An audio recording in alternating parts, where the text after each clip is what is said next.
toward the cloud. You'll probably get a signal that comes up, recording in progress. You just press OK. Here comes Ed. Here comes Ed. We'll wait to get Ed in here.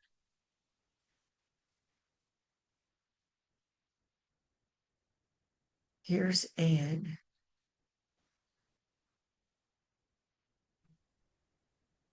Very good. Welcome, Ed. Welcome. Okay.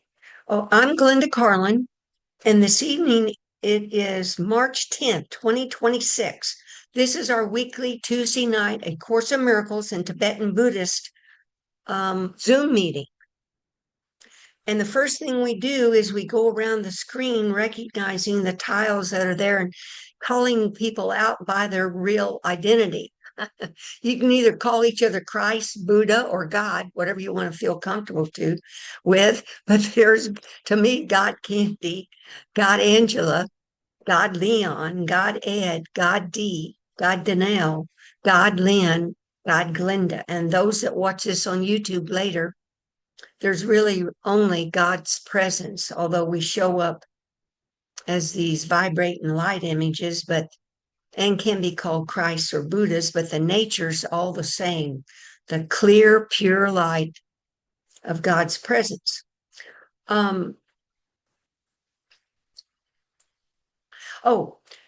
also this week, so a few of our Sangha mates have had family members either in surgery or the hospital or something, or whatever goes on. And some of us, weren't feeling that well. So let's right off the bat, just lean back. And if you feel a little contracted, just take that breath from 2 inches below your navel in that lower belly, the ahara area. Take a deep breath in. And on the out breath, go ah, ah, ah. And feel your skin just relax. Just relax. And that opens up your Christ, Buddha, God awareness. So we just let this awareness be present among us all. And like Timo says in my daily meditation group, how many participants here? 8. 8 awarenesses are better than 1. So 2, because we're all just joined in this, sending out this clear light. Oh, and I was reminded, I texted Dee because Dee's husband Clay just had, a pacemaker installed. And we were all praying, sending prayers and fear light to him and love. That when we do this, I remind myself to not be attached to that there's going to be a physical improvement or a physical whatever showing up. What definitely is happening is this, all the thoughts of separation, the thoughts of being a separate self, and that there's separate object out there, that's what's being let go of in that person's mind as they receive these prayers and this clear light transmissions from us. Yet things can change in the form, can improve in the form. Of course, being that we're vibrating light energy and relaxing, there's actually a transmutation, a transformation because we are no longer believing we're a separate self or separate objects. Like, I'm not believing y'all are objects. There's a me and there's a you out there, or that there's even a me, a separate physical Glenda. That opens up all of us to the presence of God. It opens up this left thinking brain mind, the Yang mind, to our spiritual right brain side. And it's talking to it. And it dawned on me today that, how you'll sit and you'll contemplate the truths that that you've been reading or meditating on or chanting a mantra or something. It dawned on me, when I'm contemplating those, what I'm really doing, I'm teaching my left thinking brain spiritual truths. Isn't it great? We're not just reading this stuff, but when you're thinking about it, contemplating, reflecting on it, you're teaching your left brain reality, and it opens some more, and it moves across that corpus callosum, that bridge between the left hemisphere, that's yang thinking mind, to the right brain spiritual side, that's God presence. There's a bridge there. It's a nerve fiber bridge that opens every time you open and once in a while see that glimpse of light or think spiritual truth. You're moving that yang energy across the bridge. you're coming closer you're coming closer to the yin energy and merging with it, and then before you go back, you fall back in your old way of thinking, and that just falling back into that way. Then you reflect on, investigate, contemplate, meditate, whatever you do. Then that brings you a little further along the bridge. So that's what happens in our awakening. That's why I remind myself, never think once I have some big experience that that's it, because it's all evolving. It's all, well, some people can instantly wake up. I was not one of those people. It's been a process for me of gradual understanding, gnosis, and then that gets integrated, assimilated. Then I study something else, and I just ascend up this vertical axis more and more. But anyway, why that came to mind was, I have to look at my notes because so much has happened.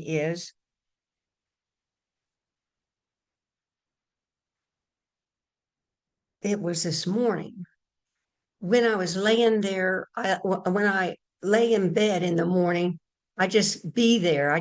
I'm relaxed. I just be there, and with awareness, I just am aware of what's going on in my mind.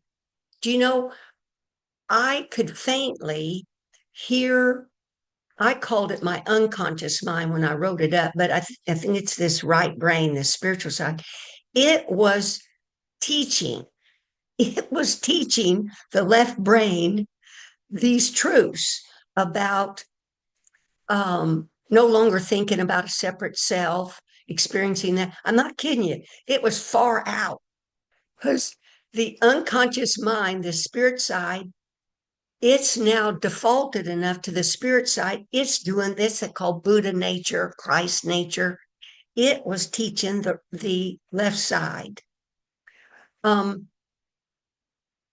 And as I, oh, heard that, then I also had the thought, I had the question, when we fell asleep from being in union with God, what fell asleep? What was it that fell asleep? And it came to me, it's our awareness fell asleep. It fell asleep into an ordinary awareness that thinks dual thoughts, good, bad, subject to object, dual thoughts. It was awareness that fell asleep. So what awakening is doing, it's cultivating awakened awareness. Like that Lama Surya Das wrote a book called Awakening the Buddha Within. Now, Timo, who's the head of who started our Dzogchen LA meditation daily group, he quite often will say that, see, is a disciple and attendant of Lama Surya Das, and says that Lama Surya Das tells him it's not awakening the Buddha, it's awakening awareness. But until we each come to our own understanding of what's happening. But anyway, that's where I'm at. It's the awareness that's awakening. This awareness of the vast openness, the vast clearness, the luminosity, the vast creativity of this God, of that's why God presence is effervescent. It's just it's glowing with such creativity. It has a glow, and that glows this clear light. But anyway, I digress. so so I was wondering about, what is it? And I jumped out of bed. It was like 3:15 in the morning. I came in here and I turned on the TV and YouTube and turned to Be Here Now Network, it's called. Ram Dass started that. And in it, there's two podcasts. One's called EP 63, is named Awareness Itself. And the other one's EP 65 called Panoramic Awareness that Lama Surya Das did. So I was listening to them. And the last one I listened to was Panoramic Awareness before I went back to bed to go back to sleep. But with Panoramic Awareness, what he was talking about is this vast openness, this vast spaciousness, infinite of God's presence. And that's where I went to sleep. So then when I woke up, I think that's when I was hearing that the right mind teaching the left mind. But then it came to me to ask myself a question and tell myself something out loud. I'm going to have to say, close your ears if you don't want to hear. I did say a profane word. Here's what I said to myself out loud. I wrote it down. Just look from above and get the big picture of what the fuck is happening. I said that out loud, and then I immediately clapped my hands.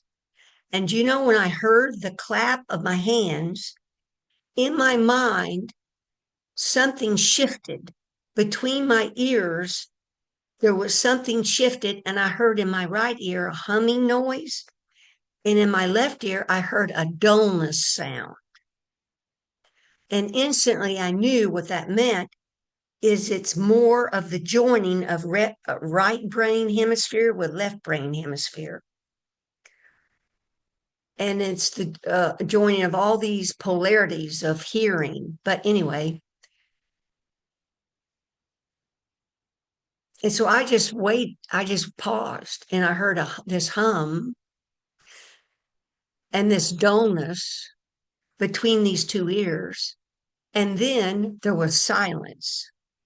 Now, why there's silence is that's how God's presence is. It's still, it's quiet, it's not saying anything, it's not thinking anything. It just is, it's being, it's itself, this stillness, this clear light. But anyway, then I thought about what had just happened. And in some Buddhist tales, they talk about holy enlightened gurus or masters will have disciples. And when the disciple is close and they feel called ripe, they feel like they're ready to awaken, now they can't do that nowadays. They can't do what I'm going to say nowadays. They'd get sued. They'd take their sandal and hit them on the head and just like it kind of jarred them and they woke up. Or they go before them and they'll just clap their hands. Or they'll hold a mirror in front of them and pour water over the mirror. And it does something, it kind of twists these two minds, the physical consciousness and the spiritual consciousness. It twists it where they join and they awaken. And that dawned on me, gee whiz, look what I just did. I was acting like a holy enlightened, I was like a holy enlightened master, but there wasn't one standing in front of me. I was being a holy enlightened master, waking myself up, telling myself something, and then clapping my hands, and the rejoining of left and right hemisphere occurred. Now, most people have teachers, and I had Lama Surya Das as a teacher for 2 years, 2019 through, I forget, first part of 2023, until I could hear my own Christ, Buddha, nature. But right now it comes to mind, I want to give thanks. I want to give thanks to Unity Church, A Course in Miracles, Helen Schutman and Bill Thetford for Helen channeled A Course in Miracles. And then Gary Renard, who wrote the book Disappearance of the Universe, where I learned what Jesus's actual advanced forgiveness means in this whole big thick blue book. I'd gone to a weekly meeting with other teachers for a few years, and nobody ever explained that Jesus's advanced forgiveness was looking beyond the body to the clear light of spirit that's here right now. But that just means I wasn't ready to hear it, or it would have been presented. But anyway, I thank Gary Renard for his book. Then I thank the Holy Spirit for bringing that Lama Surya Das in October of 2019. Because without him, I would not know about sky gazing meditation, space mingling meditation, which is the form Trechid, which is a form of Dzogchen, Dzogchen, the highest teaching there is that is said to come from out of the galaxy to us. He teaches this. And he brought the Buddha, the Dharma, and the Sangha, his books, his teaching, his Facebook posts, all of which I'll read various things and Be Here Now network posts, videos, where I was better able to understand A Course in Miracles, because A Course in Miracles text is quite confusing. But anyway, I digress. Thank you. I want to just thank you, give acknowledgement and gratitude and thanks for all of that, for sure. Now I'm going to recount some things that occurred in this last week this occurred this morning, March 10th, the clapping and this rejoining of the two, another further deeper rejoining of these two hemispheres is other things that occurred during the week. March 4th, that was last Wednesday, I had two dreams. And what I'm starting to, I'll get a drink of water, starting to recognize is as more and more, they're called obscurations or thoughts of separation, or I let go of those, it unveils this sunlight, God's presence. So then the unconscious mind isn't so unconscious anymore. And it's the part about dreaming where then you're aware you're dreaming while you're dreaming. Now, I wasn't exactly totally lucid in this dream, but it was like there was no difference between the dream and me and my, I wasn't dreaming, but I wasn't totally lucid in the dream. But the two parts of the dream, it was two dreams. The first one was in my mind, I saw out in front of me in the distance was a mountain range, and it was wide, a mountain range. And I was looking at it through an opening of a forest. There was an opening where I could see this wide mountain range, and it was fall. So all the brilliant colors of fall were showing. But don't you know that mountain range, it was divided into three sections. I'm not kidding you. Three equal width sections. One section showed what the trees look like, what you might call in artwork, realism. There's the trees with all their brilliant, beautiful colors. The next section had what's called pointillist artwork. Pointillist.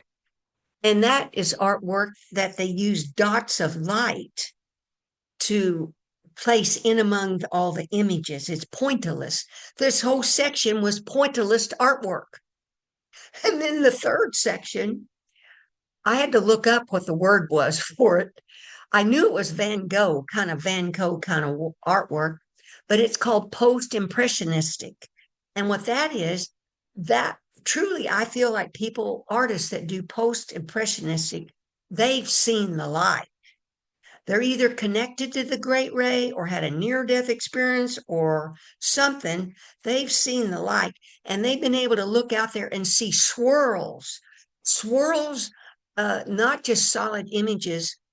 They're seeing not just vibrating light particles, they're seeing swirls of light colors.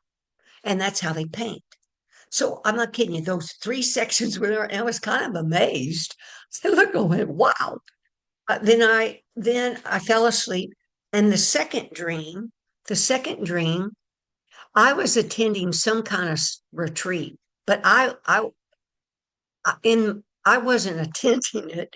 I was like a housekeeper.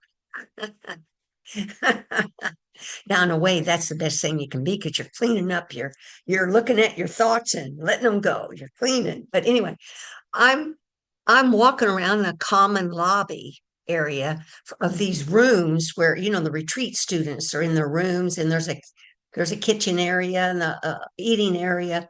I'm picking them up. I'm picking up, putting things back in order. Isn't that something? Because that's what we're doing too with our mind. We're letting things go back into order, into harmony, into balance, right? Well, anyway, I'm picking up these rooms, and I see underneath this couch, there's like a little boy. There's a little boy under this couch. And I lean down and I start pulling him out. He's asleep. Now, there's a lot of symbolism here, but he's asleep. I pull him out, I hold him up, and I put him against my chest. His chest is against my chest, and we're in an embrace. And I'm telling you, I have never felt the love that I felt. It was a dream, but when I woke up from the dream, that love, that divine love that I felt of mother and child was still there. But anyway, in the dream, we were embraced. I was holding his chest was against mine. And then so after I woke up, I was sitting with this. Yeah, that's sweet. That's Danelle. There's Danelle. I was sitting with this because now picturing Angela is the asleep little boy. That was me. I was playing a couple of roles here. Well, I'm the asleep little boy that's getting pulled out, being held against Mother God's chest to be embraced and be to come back home after millions of years of being separate from her. Plus, Mother God was felt so happy and so loving because she was welcoming back the child that's been gone so long. We can call it the prodigal child, whatever you want to call it in the Bible. But each in our lifetime, when we're asleep, we're feeling alone, desperate, separate. We sure aren't feeling embraced by Mother God that often. But we gradually, well, we can instantly feel it, or gradually as we open up to not being afraid of God or being afraid of our Christ Buddha nature, we open, not being afraid of our brothers and sisters. We never put our body in harm's way, but yet we become aware of the interconnectedness of everything, the clear light that's streaming through everything, creating everything. But anyway, what came to me was that it's the first time that I actually thought, man, that God's not just God, that's a mother God. I'm not kidding you. That's mother God. Because from the womb, and see, even that vibrant luminosity of creativity, that light of God, that from that womb, that creativity comes these vibrating light particles that made this universe. But anyway, so the mother, so the mother's no longer lonely because the child's returned and they're in loving embrace. So then when I sit with this great ray that's coming in the top of my head, down my crown chakra, down the central channel to the root chakra, turns around and goes back up out the crown chakra back to source. Within that is the yin and yang, masculine, feminine energies. When they're awakened and uncoiled, they're spiral together within the great ray. Now, when I feel that spiraling, I feel like Mother God is embracing me. And see, y'all can visualize that as well. Mother God is always embracing us. We're never apart from her, but I have an actual feeling. That's kind of why now I feel tethered to God, not separate from, will never be separate from, tethered. to God, but also tethered within nowness awareness, because that's where God, Christ, Buddha, nature lives in the now, not in the past, present, or future, in the now. So I checked then the course to read about where Jesus talks about in A Course in Miracles. I got to look over here at my little notes that I got printed out. Alone, sleeping, lonely. Here it is. Here it is. I put some quotes in the email that I sent out. In one of these quotes that Jesus says about God, here, it's in, let's see, it's in chapter 4, VII section, paragraph 6. The constant going out of his love, that means God's love, is blocked when his channels are closed. And he is lonely when the minds he created do not communicate fully with him. Now, see, to me, that's describing, and in this Buddha Standard Time book that we're all reading, Buddha Standard Time by Lama Surya Das, in the chapter, he discusses that woman, Harvard trained neuroscientist Jill Bolte Taylor, because she was a neuroscientist. She was aware that something was wrong. Her left brain was starting to have a stroke. She got to the doctor soon enough. She had a golf ball sized clot in her left brain. But what happened, it shut down her left brain. That's the thinking side. That's the ego side of the brain hemisphere. You just take this head and cut it in two. You Google this, it shows it left hemisphere, right hemisphere. She only had the right hemisphere open. And she started using the word openness, naturalness, interconnectedness, all words with ness on it, N-E-S-S. Well, like Lama Surya writes in the book, you start using words ness like that, you're seeing and being with God presence. Your inner being with it, your inner beingness. But anyway, she writes about it and does TED Talks. But why I'm bringing it up is this is, again, what Jesus is talking about here. When the minds he created do not communicate fully with him. So he created the human form. It's got a left hemisphere, a thinking mind, and a right hemisphere, a spiritual hemisphere. When you're awake to your essence, they're talking to each other, equal, in balance, in harmony. So that means when we're thinking with loving thoughts, divine loving thoughts, because the right brain's open. I just want to share that with you so you don't think I'm making this stuff up. there's neuroscience proves it. Jill Bolte Taylor proved it with her stroke. and, and Lama Surya Das teaches it. But anyway, you don't have to believe it, just investigate it. And that's what, and then come to your own conclusions. But that brings me to, I forget which day it was. It could have been. Let's see these notes. Same, let's see when it was subjectivity. Where's subjectivity?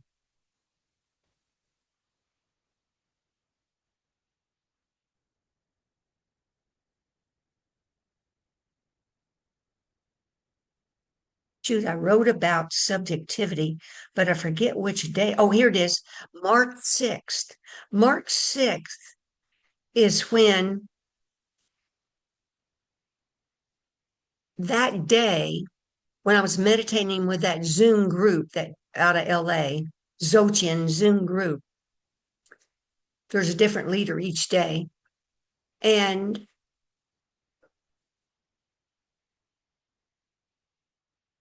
what I do now, used to, I would just lean back and I would see a circle of purity. And when I would call out the country names of nearly all the countries I can remember on planet Earth, or the names of Sangha members, politicians, Dalai Lama, Mother, all these cuckoos, all those people trying to help us, I would just see a circle of purity. But now what happens is I'm experiencing this the crown chakra being opened. And what I'm experiencing is this is like two tree trunks that are intertwined with root, but one is a masculine form, one's a feminine form. And what they're doing, they're joined, their crown shot when they're joined, their yin and yang is joined. The crown chakras send out this spiraling, it's 1,000 petals, but it's amplified more than just two crown chakras, multi layers of open petals, flower petals, lotus petals with light radiating out. So I, when I'm co-meditating with an enlightened being. Our yin and yang is joined, and I see the planet Earth, and I see a vertical line go down the center of planet Earth. Our two forms are united in this spiral, and above our crown chakras is this huge swirling light energy and love that's radiating out from the center of the earth, from within the center of the earth, up through the soil, up through all the human beings and animals, ants and bugs, all the beings. That's what we are as channels, as vessels, when the and you can visualize this, and it will help open your great ray and reunite your left and right brain hemispheres, because that's your natural state, having an awakened crown chakra. But anyway, so I really feel like, because that was on the when was that, on the 6th? See, this was the 10th today. This spiraling energy, with me being with another being and feeling the embrace of that spiral, that helped open up my mind to be able to pull that, be able to feel like I'm tethered to God, and that this spiraling energy is an embrace, is an actual embrace. Of course, in the absolute, there's no images. There's no universe. None of this is here in the absolute. But in this awakened state, we can be within a human form, be awake and aware of the physical universe, but also be in union with God presence, and in bringing that God light within, to let that God light out, to touch, it'll touch and do the work it's supposed to do without me deciding what work it needs to do. I just let it be, right? Now, something came to mind as I was doing that, is it'll come back to me. Oh, the crown chakra. So I believe in a balance, mind, body, and spirit. So I go to the health club and lift. I lift weights there. I walk on the treadmill, etc. And while I'm there, I figure I practice. I look out and I see through the forms to see their clear light essence. That's called Treched. In Dzogchen, Treched is the main meditation. Treched is the main practice, where we see through, be through these objects to see their clear light God essence. Anyway, so I do that at the health club.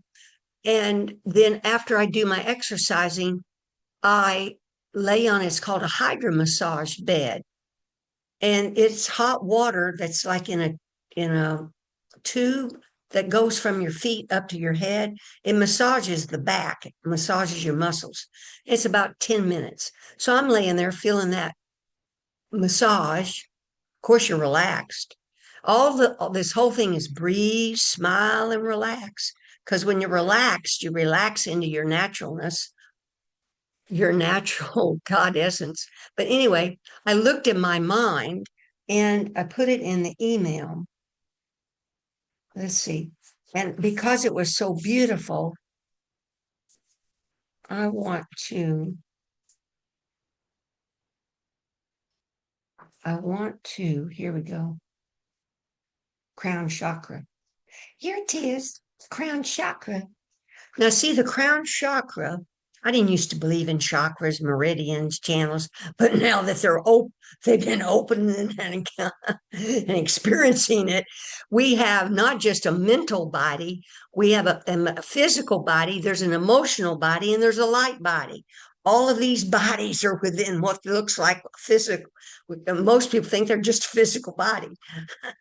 But anyway, but the crown chakra is 1,000 petals. And it's I forget if it's oh yeah, it's 20 layers, 50 petals each. So I'm looking in my mind, and do you know I see, and it stays there long enough, I can measure it I can measure it. And I'm pretty good now after a few years of seeing things in my mind. It was about 3/8 inch in diameter, a round circle. And within this round circle, it was white. There was white. Were these petals? And I looked at it. It was showing layers of petals within this circle. And I immediately knew that's my crown chakra. So that means, folks, because last week I talked about our vision going above the battleground, where the vision is you're like a soaring bird above this physical universe looking down, where you're no longer distracted by the sixth sense stimuli, thoughts, sounds, smells, all that, objects, sights, etc. You're soaring above the battleground. But anyway, I knew my vision must be above my head because it's looking down and seeing this chakra. I mean, yeah, open this round circle. Now I've got to read my notes because I got it. It came to me, the Holy Spirit really wanted me to see this because in the past, when I see things in my mind, and by the way, everybody's experiences are different, doesn't mean you'll have these experiences. I'm just sharing mine to also just to clarify, we are light bodies and these chakras do open. But anyway, this white circle full of these layers of petals, flower petals, came and went 4 or 5 times, and I would look at it. And then the last one of the times it showed up, this white circle around its perimeter had a thin red perimeter around it, a thin red perimeter. That image went away. Then the white petals around its perimeter had a green perimeter. Then that went away. And then, don't you know, the white circle with the multi-layered petals showed up, and both the green and the red perimeter were showing. And as I looked, it was like there were other colors below those, but I couldn't see them because it was kind of blocking them. But Holy Spirit wanted to show me there's some other colors there, Glenda. It's showing the other colors that are open that the chakras are. But anyway, then this white solid circle. I forgot to tell you, the white circle was laying on a solid burgundy screen.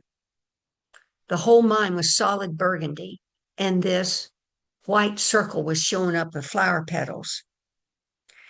But then when these circles started changing colors, the circle changed to a burgundy color and the background became gray. Then it would go away and the background would be like whitish gray, and there'd still be that burgundy, solid burgundy circle. And then the burgundy circle got a red line around it and then got a green line around it. We're light bodies is what I'm trying to express. And then I looked up what the heck burgundy means. I have never seen burgundy in my mind before. And if I have, I've never seen it as deep and beautiful as this was. I looked up burgundy. Burgundy is primarily, here's what AI says, a deep red color with brown and purple undertones, created by mixing red, blue, brown with optional touches of yellow for warmth. Go figure.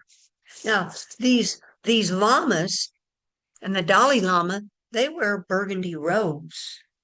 If you notice, they have burgundy robes, and underneath it, they'll have a golden yellow of underneath it. That's the sunlight. That's the sun shining, and that burgundy's showing these other colors. Now, on March 5th, what led up to all these things, seeing the chakra and all the stuff, on March 5th, I was laying in bed. That's one of my best things when I wake up in the morning. I'm laying there in bed contemplating these spiritual truths, etc. And I asked myself questions. And that day I asked myself, what am I getting used to?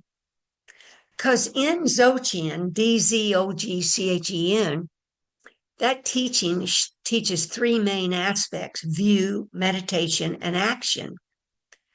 And then the fruit. The fruit's the result. Excuse me, the fruit is the big, vast view of clear light, is the fruit. But anyway, the view, meditation, and action is really three in one, which produces the fruit. But the view is seeing it as it is. The meditation of non-meditation is treated, but is leaving it as it is and getting used to that. Now, this is a big deal to me because I believe in Dzogchen. And so I contemplate these sentences. So the meditation is a non meditation of leaving it as it is and getting used to that. And Namasuri Das will explain in Tibetan, or I forget in what foreign language. Let me see if I get this straight. This meditation matures. See, it matures. Getting used to that. Getting used to what? Well, each of you get to answer that question for yourself. But I was laying there and I was recounting what I was getting used to. And the first thing I said to myself, I'm reading from my what I hand wrote after I got up. I'm getting used to seeing the clear light in everything and everyone. Now that's called the diamond rule. Diamond rule. Seeing the clear light, seeing the light. Well, I think it says seeing the light in everything and everyone. I added clear to that. And then, second, I'm getting used to seeing from above the battleground where the birds have flown home to the ultimate home, Mother God's presence. Seeing the physical world from above is no longer entangled in the six senses, sensation, due to letting them go, which means to let them come and go and just be. I was talking today with Candy about this. This type of Dzogchen meditation is entirely unique in that there's no subject or object. There's not hardly any doing. Any doing that we're doing is that we're just being open. Like in this meditation, this Lama Surya Das says, open eyes, open ears, open nose, open mouth, open mind, open heart, open diaphragm, open anus, everything open. Now, why the hell is he saying that? It came to me today when I was contemplating what might come up tonight is you're by thinking about these are instructions for me to say to myself, my right brain instruct my left brain, okay, open mind, open eyes, open ears, open nose. You're giving yourself instructions to be back in your natural open state where, or nature, it's really no state, it's a mode of being where the thoughts from the thinking mind, which is a sixth sense, the sights of the eyes, the objects you see, the smells, the sounds, the feelings, you're letting them go, which means to let them come and go in this clear light, this God nature that's clear light. That's that's called self-arising, self-liberating. Because as we awaken, the first thing we want to start doing is practicing, well, after meditation, is mindfulness, mindful of what I'm doing while I'm doing it. Then when I'm mindful of what I'm doing, I become aware that my mind is not present with what I'm doing. It's all thinking about the grocery list, or I'm going over to the restaurant to meet my family later, or I'm going to go to the health club and work out. And instead of bringing the least every mindfulness to bring your mind back, that's dealing with two-ness. You just let that stuff be.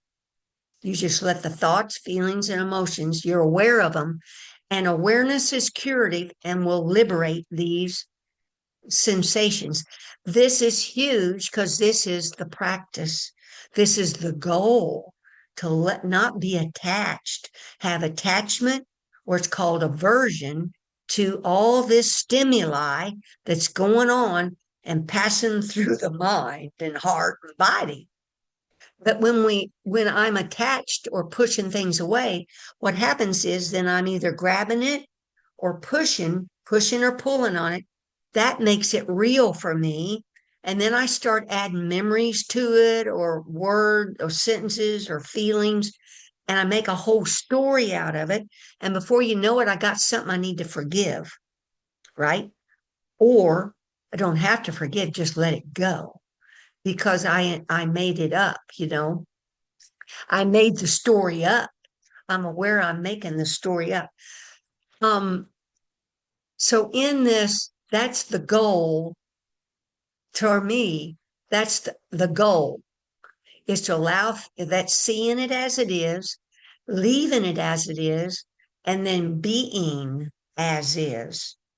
I mean, whatever shows up, we never put our body in harm's way, but yet we're aware of these stimuli, and we're not entangled with them. Now, what else was I getting used to? I'm getting used to feeling the embrace, the emergence with Mother God.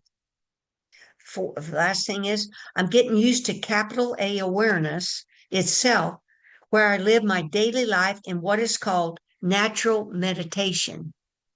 In natural meditation, that means we have a dedicated practice of seeing what is arising in the moment. So we see what arises in the moment. That means we see what's arising in our mind and what's out in front of our mind as best we can. You can't hit it all. You can't be aware of all of it. You do the best you can. But ask yourself, what am I getting used to? And it came to me to ask AI. I wanted to clarify something, because this fine tuning of the great ray, and due to the great ray, just the shape of this tube, there's no separation between the great ray and this vast emptiness of God's presence. But due to that tube, the clear light automatically comes downward, making that yin force that rotates counterclockwise, and then it goes up with an automatic upward force that's yang, and it moves clockwise. And that's just a repeat. But the yang energy reabsorbs into the yin and cancels it out, right? It cancels it out. There's really nothing ever really happened. These are just fleeting mirage images. But I thought I'd ask AI.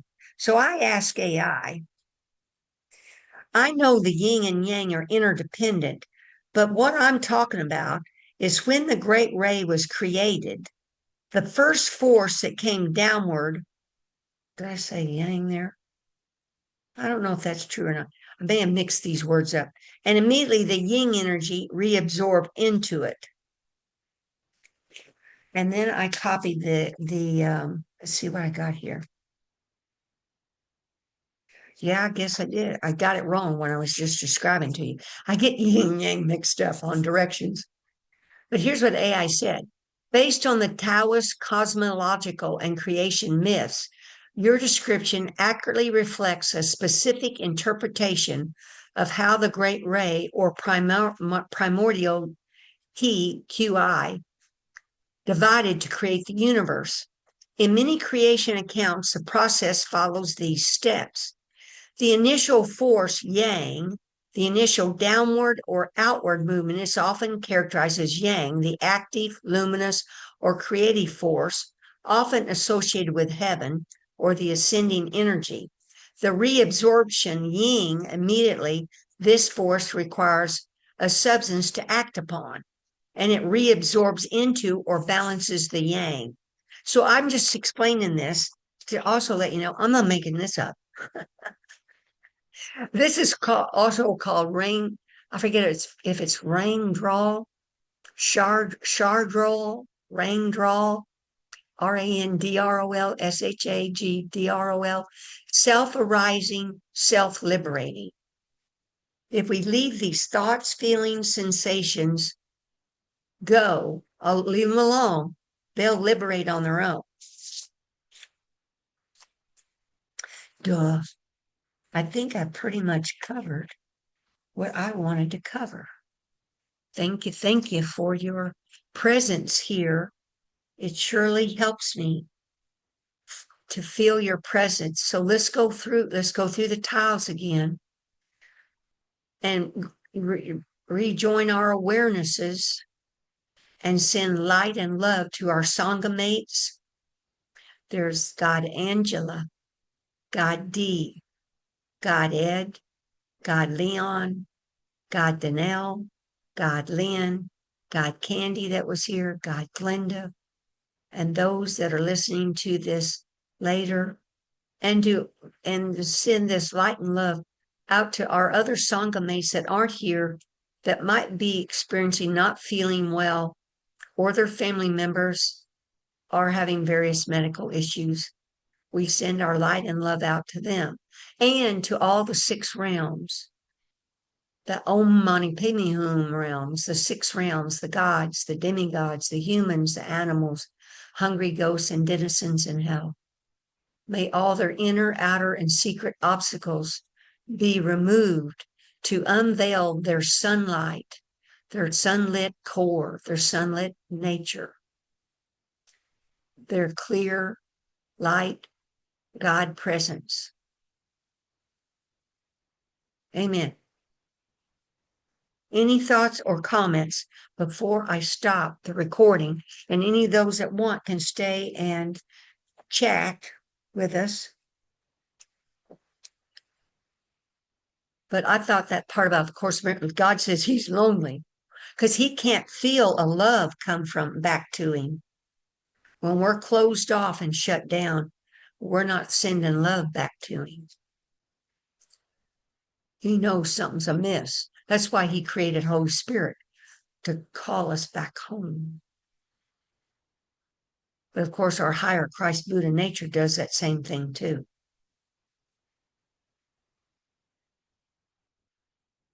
No thoughts or questions or comments, then I will stop the recording. Thank you. Thank you. I love you guys. Thank you so much. Oh, I bow to the Buddha, the Christ in each of you. Okay, pause, record.